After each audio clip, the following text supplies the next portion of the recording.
السلام علیکم رحمۃ اللہ۔ جو خواتین شوہر کی اطاعت کو غلامی سے تعبیر کرتی ہیں ان کے لیے یہ گزارش ہے کہ وہ شادی کرنے سے کوشش کریں کہ وہ اجتناب کریں۔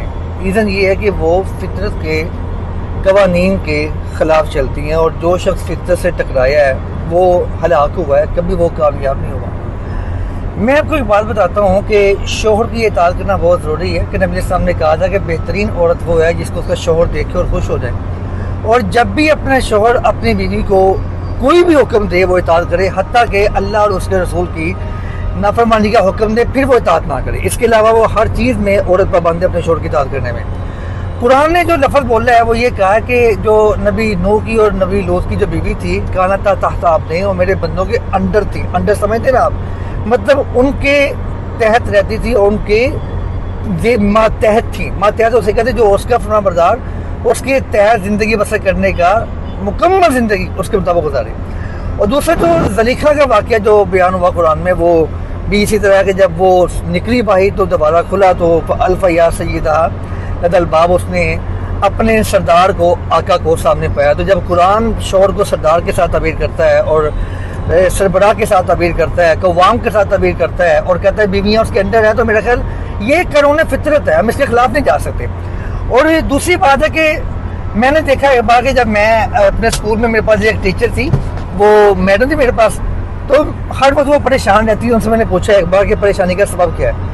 مجھے اس نے بتایا کہ میرے خاوند سے نا کوئی اتنی اچھی انڈرسٹینڈنگ نہیں ہے۔ میں نے ان سے پوچھا کہ مجھے ایک بات بتائیں کہ جس طرح آپ اسکول میں جاب کے لیے آتی ہیں بن سمر کے تیار ہو کے اچھی گیٹ اپ کے ساتھ وغیرہ، کیا آپ اپنے گھر بھی ایسے آتی ہیں کہ نہیں؟ اس نے کہا ہرگز نہیں، گھر جا کے میں چینج کر لیتی ہوں اور جو عام سا لباس وہ والے پہن لیتے ہیں۔ میں نے کہا ٹھیک ہے، مجھے بتائیں کہ جس طرح آپ اسکول میں میرے پاس جاب کرتی ہیں، میں جو بھی کہتا ہوں آپ ہوتا ہے ایسا ہے، جب میں اسکول میں کوئی کہتا ہے نا صحیح اس کو ایسے کر لے، میں نے کہا نہیں، جیسا میں نے کہا مجھے ویسا چاہیے، ایسا ہوتا ہے۔ جو بھی میں کہتا ہوں اب وہ مانتی ہیں، جی مانتی ہیں کہ اپنے خاوند کی بھی ایسے مانتی ہیں کہ وہاں پہ آپ آرگومنٹس کرتی ہے، وہ اس میں وہاں آرگومنٹس کرتی ہوں، بحث کرتی ہوں، بات چیت کرتی ہوں۔ بات یہ ہے، میں نے اس سے کہا اگر خواتین جس طرح جاب کرنے آتی ہیں اگر اسی طرح اپنے خاوند کے ساتھ زندگی بسر کرنا شروع کر دیں اور خاوند کے سامنے بن سنور کے رہیں، اس کے آنے پہ ویلکم کریں، اس کے لیے بھی جب جیسے بوس کے ساتھ پیش آتی ویسے پیش آئیں، تو کتنے گھروں میں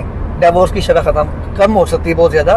تو اس لیے شوہر کی اطاعت نیچر ہے، شوہر کی اطاعت کو غلامی سے تعبیر کر کے اس کی اطاعت میں نافرمانی کرنا یہ نیچر کے اور اللہ کے قوانین کے خلاف ہے۔ رسول اللہ فرما رہے تھے میں عورت کو حکم دوں اپنے خاوند کو سجدہ کرے، اس لیے اطاعت لازمی کرے۔